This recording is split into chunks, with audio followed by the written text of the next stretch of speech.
Good morning class students. कल हमने दो कलाकार पार्ट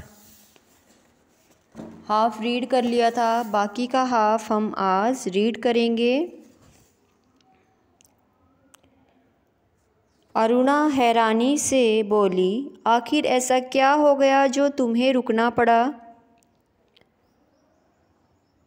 गर्ग स्टोर के पास जो पेड़ था, उस पेड़ को नीचे अक्सर एक गरीब सी औरत बैठी रहा करती थी। लौटी तो देखा कि वह मरी पड़ी है और उसके दोनों बच्चे बुरी तरह रो रहे हैं।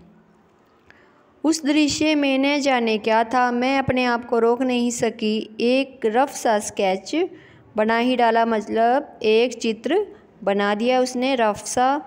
बस इसी में देर हो गई, चित्रा ने कहा। 4:30 बजे चित्रा हॉस्टल के दरवाजे पर आ गई। हॉस्टल क्या होता है? छात्रावास। वहाँ पर वो आ गई, लेकिन अचानक अरुणा पता नहीं कहाँ चली गई। उसकी कोई खबर नहीं थी। बहुत सारी लड़कियाँ चित्रा को छोड़ने स्टेशन तक भी गई, पर चित्रा की आंखें बराबर अरुणा को ढूंढ रही थी। ट्रेन चल पड़ी पर अरुणा नहीं आई। बाकी सभी आए थे चित्रा को छोड़ने के लिए स्टेशन पर, लेकिन जो अरुणा है वो नहीं आ सकी थी। विदेश जाकर चित्रा तन मन से अपने काम में जुट गई। उसकी लगन और उसकी कला को और ज़्यादा निखार दिया। विदेश में उसके चित्रों की धूम मच गई। गरीब औरत और 2 अनाथ। अनाथ कौन होता है? जिसके माता पिता नहीं होते। 2 अनाथ बच्चों के उस चित्र की तारीफ में तो अखबारों के कॉलम भर गए। पहले साल तो अरुणा से पत्र के द्वारा बातचीत होती थी, फिर कम होते होते एकदम बंद हो गई। पिछले 1 साल से तो उसे यह भी मालूम नहीं कि वह कहाँ है। अनेक प्रतियोगिताओं में उसका अनाथ वाला चित्र पहला इनाम पा चुका था। जाने क्या था उस चित्र में जो देखता हैरान रह जाता। 3 साल बाद जब चित्रा भारत देश लौटी तो उसका बहुत अच्छे से स्वागत हुआ।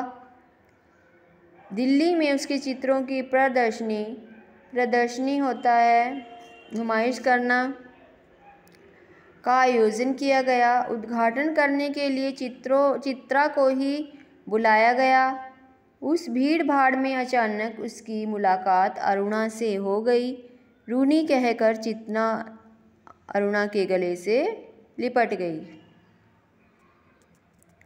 रूनी वो बोलती थी अरुणा को, तुम्हें कब से चित्र देखने का शौक़ हो गया रूनी? बेटा ये साइन आए ना जो स्टार्टिंग में, ये हैं उद्धरण चिन्ह, तुम्हें से पहले जो लगा हुआ है, जिसको इन्वर्टेड कॉमास बोलते हैं इंग्लिश में। शौक़ होता है रुचि होना। ये 2 मात्रा वाला शौक़ का मतलब होता है रुचि, और 1 मात्रा वाला जो शौक़ होता है उसका मतलब होता है दुख। तुम्हें कब से चित्र देखने का शौक़ हो गया रूनी? चित्रों को नहीं, चित्रा को देखने आई थी। तुम तो एकदम भूल ही गई। अरे ये बच्चे किसके हैं? 2 प्यारे से बच्चे अरुणा से चिपक कर खड़े थे। लड़के की उम्र 10 साल की होगी तो लड़की की कोई 8 साल। मेरे बच्चे हैं, और किसके? बच्चों ये तुम्हारी चित्रा मौसी हैं, नमस्ते करो अपनी मौसी को, अरुणा ने कहा। बच्चों ने बड़े आदर से नमस्ते किया। कैसी मौसी है, प्यार तो कर, अरुणा ने कहा। चित्रा ने दोनों के सिर पर प्यार से हाथ फेरा।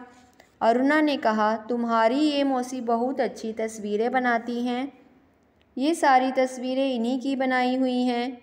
मौसी आप हमें सारी तस्वीरें दिखाइए, बच्चों ने फरमाइश की। फरमाइश होता है इच्छा जाहिर करना। चित्रा उन्हें तस्वीरें दिखाने लगी।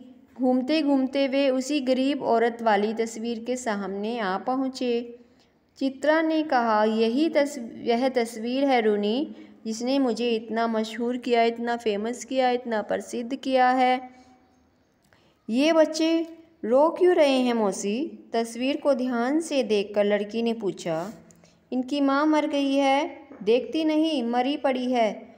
इतना भी नहीं समझती। लड़का मौका मिलते ही बोला, मौसी हमें ऐसी तस्वीर नहीं, अच्छी अच्छी तस्वीरें दिखाइए, राजा रानी की, परियों की। चित्रा को दोनों बच्चे बहुत बड़े ही प्यारे लगे।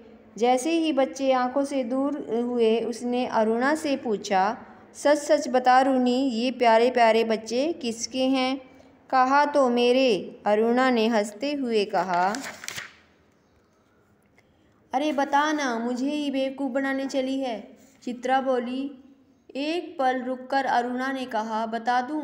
और फिर उस गरीब औरत वाले चित्र के दोनों बच्चों पर उंगली रखकर बोली, यही वे दोनों बच्चे हैं। मतलब जिनका चित्र बनाया था चित्रा ने, वो उन बच्चों को अरुणा अपने घर ले आई थी। वो उसी दिन इसलिए नहीं आ सकी थी स्टेशन पर, जब वो चित्रा गई थी वो उन बच्चों को लेने गई हुई थी। क्या आश्चर्य से चित्रा की आंखें खुली की खुली रह गई। क्या सोच रही है चित्रा? कुछ नहीं, मैं सोच रही थी कि वह शायद विचारों में खो गई। अरुणा ने उसकी आंखों से लुढ़कते हुए आंसुओं को देखकर पूछा, क्या हुआ चित्रा, और ये आंसू?